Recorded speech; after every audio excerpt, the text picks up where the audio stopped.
오늘 본문의 말씀은 일명 아골의 잠언으로 알려져 있는 말씀입니다. 사실 잠언 30장의 말씀은 솔로몬의 잠언집에 있어서 부록에 해당하는 것입니다. 당시 구전으로 되어 있던 여러 가지 금원들을 이 아골이라고 하는 사람이 편집해서 구성한 것으로 학자들이 보고 있습니다. 사실 아골이 어떤 지파인지 또 어떤 신분의 사람인지는 전혀 알려져 있지는 않습니다. 하지만 그의 이름의 뜻이 수집자라고 하는 뜻을 갖고 있어요. 이 아골이라는 뜻 자체가. 그래서 그는 아마도 당시의 지혜 말들을 수집하여 제자들에게 가르치던 지혜자일 것이다, 그렇게 보고 있습니다. 오늘 우리가 읽은 잠언 말씀, 이 아골의 잠언은 사실 솔로몬의 잠언과 비교해도 뒤지지 않을 만큼 아주 귀한 주옥 같은 인생의 가르침을 주고 있습니다. 오늘은 전체 중에서 9절까지의 말씀을 함께 살펴보도록 하겠습니다. 여러분 2절 말씀을 보십시오. 제가 읽겠습니다. 나는 다른 사람들에 비하면 짐승이라 내게는 사람의 총명이 있지 아니하니라 했습니다. 아골은 자신을 다른 사람들에게 비하면 짐승이라고 그렇게 이야기하고 있습니다. 그리고 그 이유에 대해서 사람의 총명이 자신에게 없다라고 그렇게 고백합니다. 3절에서도 나는 지혜를 배우지 못하였고 또 거룩하신 자를 아는 지식도 없다고 말하고 있습니다.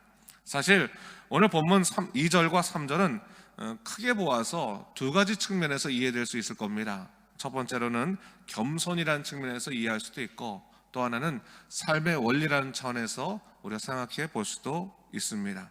아골은 1절에서 보았듯이 이디엘과 우갈의 스승이었습니다. 이 말은 그가 다른 사람들을 가르치는 지혜자였음을 이야기하고 있는 것인데, 그것으로 본다면 아골이 지혜가 없는 사람일 수는 없는 거죠. 하지만 그는 오히려 자신의 무지를 고백함을 통해서 겸손의 모습을 드러내고 있는 겁니다. 이를 통해서 무엇을 얘기하고 있는 겁니까? 지혜로운 사람은 어떤 사람인가? 자신의 무지를 고백하는 겸손한 사람이다 라고 하는 것을 이야기하는 겁니다. 아는 것이 많다라고 자랑하는 것이 아니라 사실 겸손하게 자신의 부족함을 드러내는 사람이 결국 지혜로운 사람이다 라고 하는 것을 이야기하는 거죠. 그리고 또 한 가지, 삶의 원리의 차원에서 이 잠언의 말씀을 보게 된다면, 사람이 사람 되어지는 데 있어서 가장 필수적인 조건이 뭐냐? 그것이 바로 지혜라고 하는 것을 얘기하고 있는 거죠.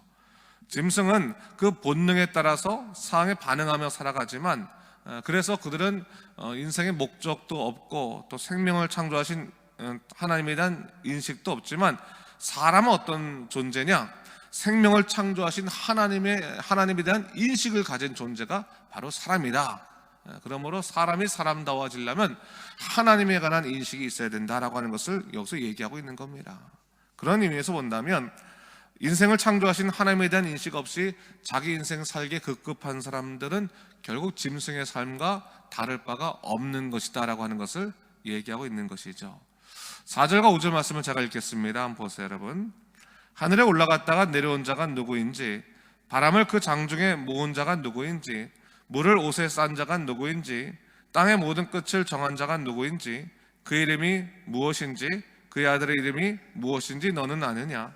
하나님의 말씀은 다 순전하며 하나님은 그를 의지하는 자의 방패시니라 했습니다. 아골은 하나님에 대한 인식은 인생에 있어서 가장 중요한 주제임을 이야기하면서 모든 지식은 다 하나님의 말씀에서부터 비롯된다라고 하는 것을 다시 한번 확인해 주고 있습니다. 사실 우리는 이 세상을 살아가면서 수많은 정보와 지식의 홍수 속에 살아가지 않습니까? 너무나 알아야 될 것이 많고, 정말 이 세상에 갖고 있는 이 수많은 정보들로 인해서 혼란할 정도입니다. 그런데 여러분, 그 많은 지식들 가운데에서 우리가 진짜로 알아야 될 참된 지식과 그다지 알 필요 없는 헛된 지식들, 그리고 알아서는 안 되는 악한 정보들이 있을 수 있지 않겠습니까? 근데 이 사람이요, 태생적으로 악해가지고 알 필요 없는 것은 알고자 하고, 그렇죠? 알 필요 없는 것은 꼭 알아야 될 것은 별다르게 알려고 노력하지 않는 경우들이 상당히 많이 있습니다. 근데 여러분, 정말로 우리가 하나님의 사람이라면 정말로 우리가 알아야 될 것이 뭐겠습니까? 오늘 무엇을 얘기하고 있는 겁니까? 하나님을 아는 것이 지혜의 근본이라고 했지 않습니까? 지식의 근본이라고 하지 않았습니까? 하나님을 알지 못하면서 세상을 알려고 하는 것 자체가 잘못된 거죠. 그래서 여러분, 우리가 이 잠언의 말씀 속에서 뭘 얘기하고 있는 거냐면 결국 이겁니다. 하나님을 아는 것, 복음에 관한 그러한 알문, 결국 사람을 사람답게 하는 가장 중요한 기준이 된다고 하는 것을 얘기하고 있는 겁니다. 여러분, 예수 믿는 사람들, 우리 말씀 열심히 배워야 되고 하나님 말씀 붙들고 살아야 됩니다. 그것이 하나님이 창조하신 사람으로 사는 길이라고 하는 것을 오늘 본문에서도 얘기하고 있는 겁니다. 오늘 아굴은 인생을 창조하신 그 창조주를 깨닫는 것이 참으로 중요한 것이고, 그런데 그러한 하나님에 대한 지식, 창조주에 대한 지식은 자의적인 것으로 나오는 것이 아니라 철저히 하나님 말씀 속에서 나온다고 하는 것을 강조하고 있는 거죠. 그래서 6절에 이렇게 말합니다. 6절 보세요. 너는 그의 말씀에 더하지 말라. 그가 너를 책망하시겠고 너는 거짓 말하는 자가 될까 두려우니라. 여러분, 하나님 말씀을 대하는 태도에 대해서 얘기하고 있는 겁니다. 하나님 말씀은 말씀이 증거하는 거죠. 사람에 의해서 쓰여진 것이 성경이 아니라 하나님의 영에 의해서 쓰여진 것이 성경이기 때문에 우리가 그것을 억지로 해석하거나 또 억지로 적용하려고 해서는 안 된다고 하는 것을 좀 알아야 됩니다. 이 말이 뭐냐면, 목사들 같은 경우에는 설교를 준비할 때 말씀의 범위를 넘어서지 않도록 자신을 영적으로 돌아보는 것, 또 다스리는 것이 중요하고, 성도들 또한 말씀을 배울 때나 말씀을 읽을 때 성령의 음성을 듣기를 사모하면서 들어야 되는 겁니다. 여러분, 가끔 가다 보면 우리는 엉뚱하게 말씀 적용하는 사람들이 있는데 그래서는 안 되는 겁니다. 말씀을 더하지 말라. 하나님께서 그것을 책망하신다. 말씀을 가지고 거짓말하면 안 되기 때문에 말씀이 주도권을 가질 수 있도록 우리가 이 말씀 앞에 겸손한 자가 되어야 되는 것이죠. 자, 그러면서 바른 신앙 자세, 바른 신앙생활의 자세에 대해서 7절과 8절에 이렇게 얘기하고 있습니다. 이 말씀은 한번 같이 읽어보겠습니다. 7절 8절 말씀 읽습니다. 내가 두 가지 일을 주께 구하였사오니 내가 죽기 전에 내게 거절하지 마시옵소서. 곧 헛된 것과 거짓말을 내게서 멀리 하옵시며 나를 가난하게도 마옵시고 부하게도 마옵시고 오직 필요한 양식으로 나를 먹이시옵소서. 혹 내가 배불러서 하나님을 모른다 여호와가 누구냐 할까 하오며 혹 내가 가난하여 도둑질하고 내 하나님의 이름을 욕되게 할까 두려워함이니라.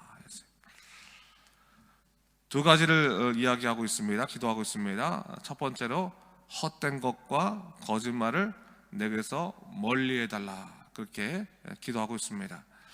하나님 없는 인생은 헛된 인생이지요. 하나님의 뜻이 없는 인생의 목표도 다 헛된 것입니다.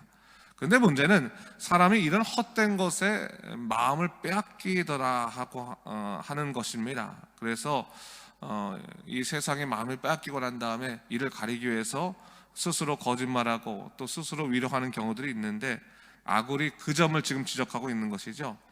마귀가 우리를 속이는 그러한 거짓된 일로부터 우리를 벗어나게 해달라라고 하는 것을 지금 얘기하고 있는 겁니다. 여러분, 헛된 것은 헛된 것이고 거짓된 것은 거짓된 것이죠. 거기에 이유를 붙일 이유가 하나도 없습니다. 그런데 여러분, 사단은 우리 마음속에 들어와서 헛된 것도 의미 있다라고 생각하게 하고 또 거짓된 것도 그럴 만한 이유가 있는 것 아니냐라고 하면서 스스로 위로하게 만들지 않습니까? 여러분, 그런데 그렇게 스스로 위로하는 버릇에서부터 우리가 벗어나야 되는 겁니다.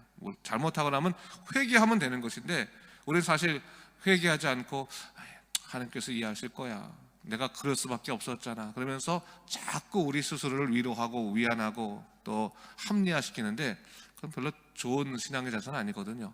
잘못하면 무릎 꿇고 기도하면 됩니다. 회개하면 됩니다. 그 부분을 명확하게 하는 거죠. 그래서 나로 하여금 헛된 것과 거짓말로부터 멀어지게 해달라라고 말합니다. 두 번째 기도 제목이 뭡니까? 나를 가난하게도 마옵시고 부하게도 마옵시고 필요한 양식으로 나를 먹여달라고 실질적인 삶에 대해서 기도하고 있는데, 이유는 분명합니다. 뭡니까? 배불러서 하나님을 모른다가 할까, 여호와가 누구냐 할까 두렵고, 가난해서 도둑질해서 하나님의 이름을 욕되게 할까 두렵습니다 라고 하는 것을 얘기하고 있는 거죠. 아굴에게 있어서 삶의 기준은 하나님이었습니다. 하나님이 가려지지 않는 삶, 하나님이 중심되는 삶. 너무 재물이 많고 세상적으로 많아서 하나님이 가려진다면 여러분 그것이 참 복되지 않은 삶이라 볼 수 있는 거죠. 그래서 아굴은 그런 겁니다. 너무 가난하지도 말고 너무 부자하지도 말고 하나님만을 사랑할 수 있도록 나를 삶의 균형 잡힌 삶으로 인도하여 달라고 기도하고 있는 겁니다. 자, 그렇다면 여러분, 이 아름다운 기도라고 볼 수 있는데 다시 한번 우리를 돌아올 필요가 있습니다. 우리는 자꾸 우리의 삶의 소유를 가지고 하나님의 복과 또 사랑을 이해하려고 하는데 그거 결코 좋은 태도는 아닌 겁니다. 하나님께서 우리에게 물질을 부어주시지만 그렇다고 해서 물질이 많아야지 하나님 사랑 많이 받은 것은 아닙니다. 그것을 우리가 이해하고 하나님 우리로 하여금 하나님만 사랑할 수 있도록 주여 우리의 삶을 이끌어 주시옵소서 기도하고 그리고 그 모든 가정 가운데서 하나님을 기뻐하고 또 하나님께 예배하는 믿음의 삶을 살아야 할 것입니다. 이 말씀을 기억하시고 오늘도 믿음으로 살아가는 여러분 되시기를 주님의 이름으로 축원합니다. 기도하겠습니다. 주 하나님 아버지 참으로 감사합니다. 이 아침에 우리를 주의 전으로 불러오시고 또 말씀과 기도로 하루를 시작하도록 인도하시니 감사합니다. 주님, 우리가 흔들리지 않는 신앙생활하게 하시고 오직 우리의 예수 그리스도를 나의 구주로 삼아서 매 순간 하나님을 바라보고 믿음 가운데 살아갈 수 있도록 주께서 인도하여 주시옵소서. 인생의 목적이 세상이 아니라 하나님 나라 되게 하시고 오직 하나님께 영광 돌리는 믿음의 삶 살아가도록 인도하여 주시옵소서. 감사드리며 예수님 이름으로 기도드립니다. 아멘.